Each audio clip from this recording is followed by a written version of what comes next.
भगवान शिव एक दिन ध्यान मुद्रा में बैठे थे, ये शुरुआत है। भगवान शिव ध्यान मुद्रा में बैठे थे तो माता सती पूछती है कि हे प्रभु, ऐसा कौन है जिसका आप प्रतिदिन ध्यान करते हो? क्या बोला? ऐसा कौन है जिसका आप प्रतिदिन ध्यान करते हो? तब भगवान शिव ने कहा कि मेरे आराध्य हैं। कहते आपके भी कोई आराध्य है क्या?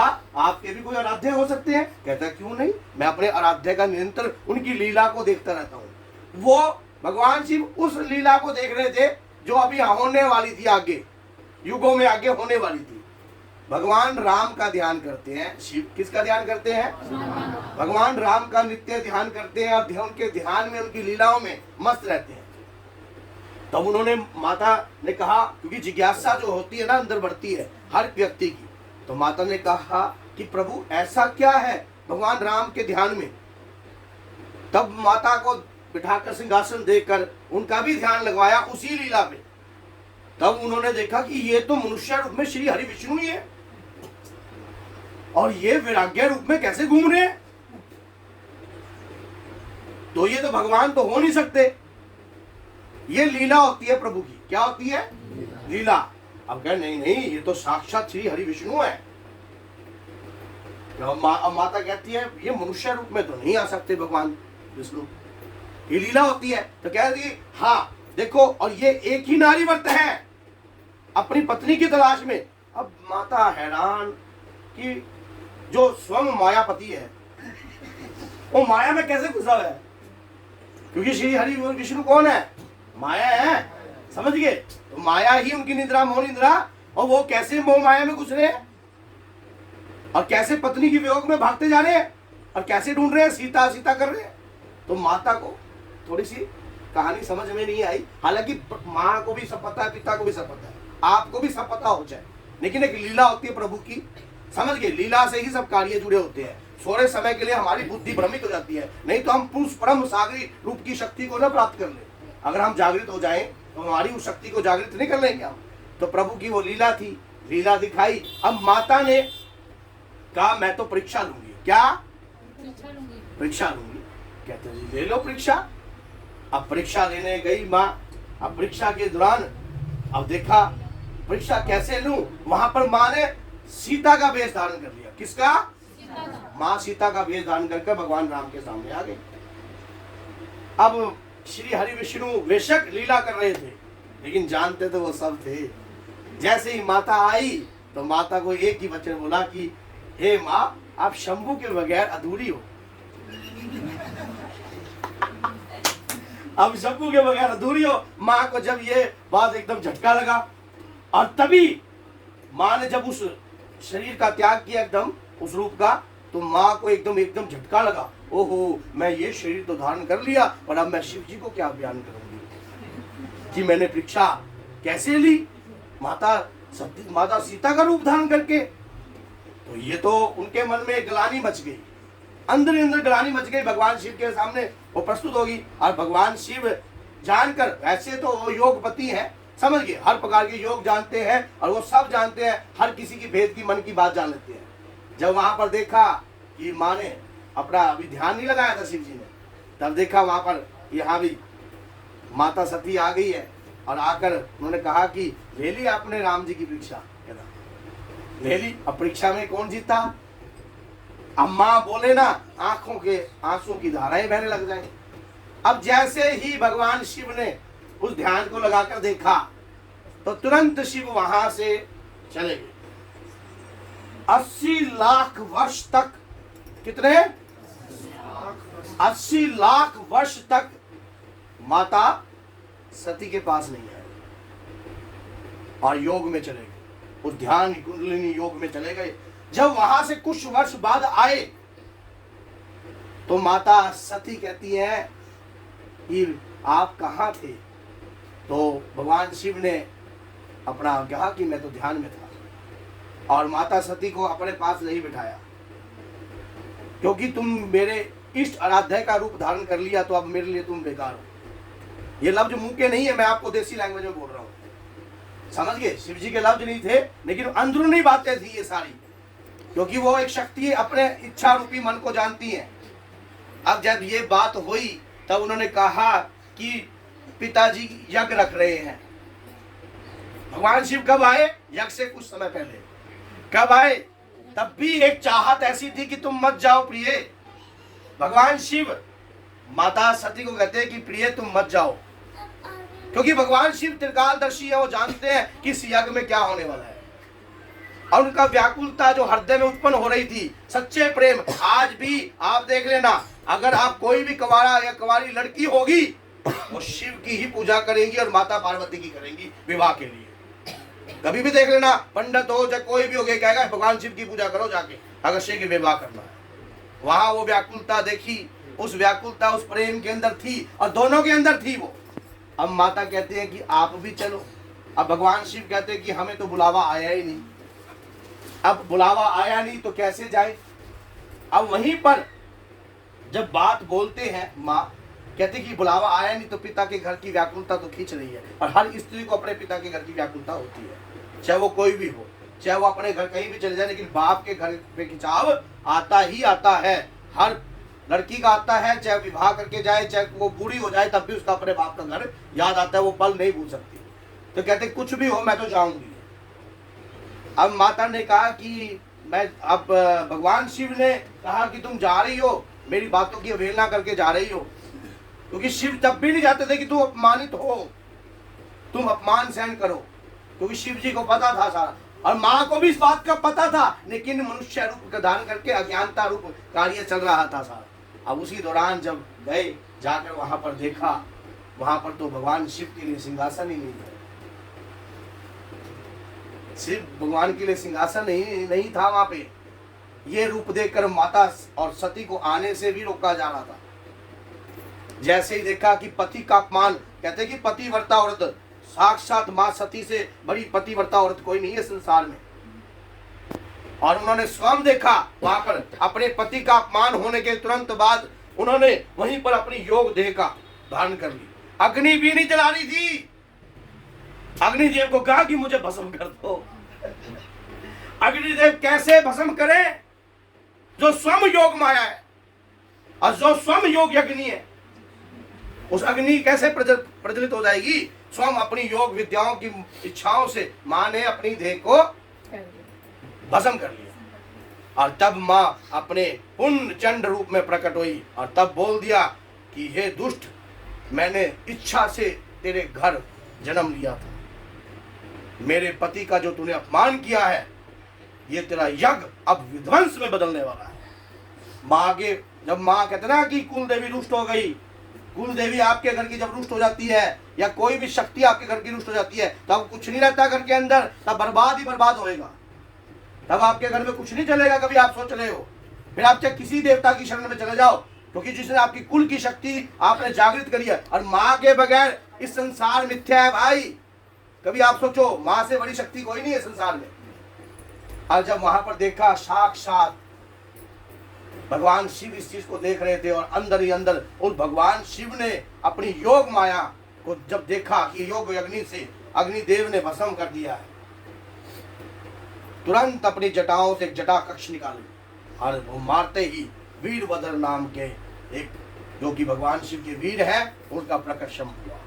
जब वीरभद्र प्रकर्षम हुआ तो प्रलय आ गई, एकदम हाहाकार, और भगवान शिव ने तांडव किया तो धरती कांपने लगी भाई। और वहां के उसके बाद जब देखा यज्ञ को तो विध्वंस किया और साक्षात दक्ष के गर्दन का भी संहार किया। और यज्ञ में ही वो जो यज्ञ जल रहा था ना, उसमें दक्ष की गर्दन ही भस्म हो गई, तो उसका शीश था। अब उसके बाद ये तो थी, आपको पता है कि क्या इसी से ही जब भगवान ने देख लिया, अब फिर जब यज्ञ विध्वंस हो गया तब शिव आते हैं। तब क्या चलता है? शिव शिव शिव शिव शिव शिव शिव शिव आदि अनंत शिव, जो आदि है और अनंत है, जिसका कोई अंत नहीं है, वो स्वयं आते हैं और अपनी अर्धांगिनी को अपने हाथों से उठाते हैं और लेकर एक वैराग्य रूप। आज ये इस दरबार से आपको ये नॉलेज भी मिलेगी, एक शिवलिंग शमशान में है और एक शिवलिंग मंदिर में है। आप मंदिर के शिवलिंग में जाकर पेड़ा बर्फी सब कुछ चढ़ाओगे, लेकिन शमशान के शिवलिंग में जाकर क्यों नहीं चढ़ाते? बताओ क्यों नहीं चढ़ाते? क्योंकि वहां वैराग्य है। भगवान शिव वैराग्य रूप में है, वो पूजे जाते हैं। वहां संहार कर देव है। वहां पे आपने जितने भी तंत्र विद्या गलतम काली शक्तियां सब शमशान से क्यों उत्पन्न होती है? क्योंकि वहां भगवान शिव चिताओं में बैठे हैं, साक्षात वहां वैराग्य रूप धारण कर रहे हैं। भगवान के हृदय में कोई दर्द, कोई पेन, कोई तकलीफ नहीं है। भगवान शिव ने वहां पर सब कुछ छोड़कर अपने आप को भी एकदम वैराग्य रूप धारण कर लिया और माता सती को लेकर वहां पर ये लगा लीजिए कम से कम 60,000 वर्षों तक भटकते रहे। अब संहार कर देवता ही जब भटकता रहेगा फिर कैसे सृष्टि चलेगी? तब श्री हरि विष्णु ने उसका सुझाव काटा, अपने सुदर्शन से मां के 51 टुकड़े करे। जहां जहां वो टुकड़े गिरे वो इस धरती पर आज शक्ति पीठ का रूप प्रकट होते हैं। वो 51 टुकड़े साक्षात शक्ति पीठ है और उन शक्ति पीठों की किस्मत वाला व्यक्ति ही यात्रा कर सकता है, हर कोई नहीं कर सकता। आपके पितृ बंधन में हो, आपकी कुल देवी वचन बंध हो, आपका देव बंधन में हो, आपकी शक्ति बंधन में हो या वचन बंध हो, शक्ति पीठ के दर्शन करने से आपकी शक्तियां उत्कीर्णित हो जाएंगी। और ये ज्ञान आपको यूट्यूब पर कोई नहीं देगा कि ये बात कि आपकी शक्ति कैसे उत्कीर्ण हो रही है। साक्षात शक्ति पीठ के दर्शन करने से जब इस बात को देखा गया, तुरंत इस बात का वाक्य चलता गया। अब चलते चलते 51 शक्तिपीठ हुए और वहीं पर भगवान शिव भी प्रकट हुए। कल्याण भी कार्य आपने देखना, 51 शक्तिपीठ है तो कितने भैरव हैं? कितने भैरव हैं बोलो? हर शक्तिपीठ के एक भैरव। जहां जहां शक्तिपीठ है वहां वहां भैरव है। और ये जगत जननी की प्रताप रूपी कृपा है। जब इस संसार के अंदर जब कुछ नहीं था तब माता ने स्वयं अपना शाक रूप लेकर भी इस संसार को भरा था। इसका मतलब देखो, चलो अब आप इस बात को सोचो कि जब ये बात हुई, ये वाक्य हुआ, उसके बाद क्या हुआ? पहला, जब ऐसे दुष्ट के घर जन्म जिसने माँ का अपमान किया हो, माँ का आदर ना करो और जो स्वयं अपनी माँ का ना हो, ऐसा व्यक्ति के घर में कभी शक्ति प्रकट नहीं होती है। जो अपने माँ बाप की बेइज्जती करते हैं उनके घर में शक्ति का वास नहीं होता है। चाहे पुत्र कितना भी बड़ा हो, करोड़पति हो जा, एक बात याद रखना, एक माँ 100 बच्चों को पाल सकती है लेकिन 100 बच्चे मिलकर एक माँ को नहीं पाल सकते। माँ तो वो शक्ति है जो भगवान भी बनाकर हैरान हो गया, ये मैंने क्या बना दिया। अब उसके बाद जब माँ ने प्रथम रूप लिया कि शैलराज हिमालय के घर, जो कि माता पार्वती, माता उमा। अब मैं आपको बताता हूं आज ब्रह्मचारिणी रूप की शक्ति के बारे में।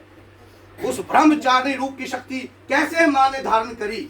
आपको पता है, जब माँ ने नारद जी, जहां नारद जी जाते हैं वहां कल्याण हो जाता है।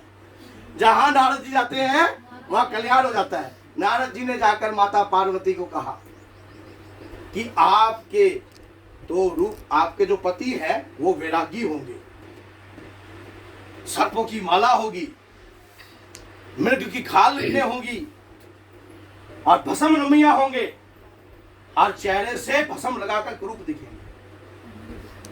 ऐसे अब मेना जो पार्वती की माता है वो रोने लगी।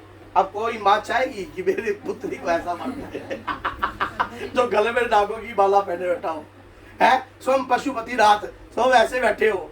और आप वहां पर देखो, वहां पर माता पार्वती ने ये मन में भगवान शिव को अपने अंतर माया से अपना पति चुन लिया। क्या चुन लिया?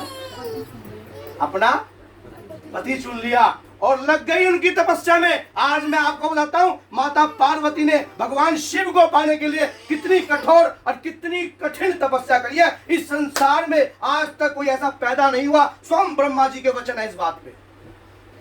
जब माँ ने अपनी कठिन तपस्या करी तो हिमालय में जाकर बर्फ के अंदर बैठकर माता स्वयं 20,000 वर्ष तक भगवान शिव का ध्यान करती रही। उसके बाद 10,000 वर्ष तक माता ने बेलपत्र जो वृक्ष से टूटे वही खाए। उसके बाद 10,000 वर्ष तक उन्होंने कुछ खाना ही बंद कर दिया। उसके बाद माँ की तपस्या इतनी व्याकुल होती गई, ब्रह्मांड हिलने लग गया। तपस्या भयंकर रूप से निकलने लगी। ब्रह्मचारिणी देवी ऐसी शक्ति कौन है? कामदेव की माया हड़प गई, लोगों में संबंध बनने बंद हो गए, संसार चलना बंद हो गया। बिल्कुल ही ब्रह्मचारिणी रूप की शक्ति जब अपने रूप में आई तो स्वयं तीनों लोग हैरान हो गए कि ऐसी कठोर तपस्या जो कि साक्षात भगवान शिव को प्राप्त करने के लिए माता पार्वती ने करी है, उसी को ही ब्रह्मचारिणी रूप कहा जाता है माँ का, जो कि एक कमंडल और एक माता की माला हाथ में लेकर। और जब ये सब हो लिया तब ब्रह्मा जी गए भगवान शिव के कहा प्रभु मान जाओ, प्रभु मान जाओ, संसार चलना बंद हो गया, घड़ी रुक गई है, सब कुछ रुक गया है, प्रभु मान जाओ, ये सब आप ही तो हो प्रभु, वो भी आप ही हो और वो भी। अब भगवान शिव ने देखा कि हाँ, तब जाकर उनकी, जब याद रख लेना, जब हमारे समस्त चक्कर और सुदर्शन भगवान से संपर्क हो जाता है ना, तब एक ब्रह्मचारी रूप की शक्ति का ही तप होता है वो।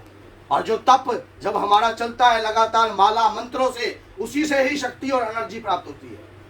अब ये जो एनर्जी, जो तपस्या करते हो, नवरात्रि को क्या मानते हो आप? छोटी मोटी चीज मानते हो? अरे नहीं व्याकुल, तो तुम्हें पता ही नहीं नवरात्रि क्या है।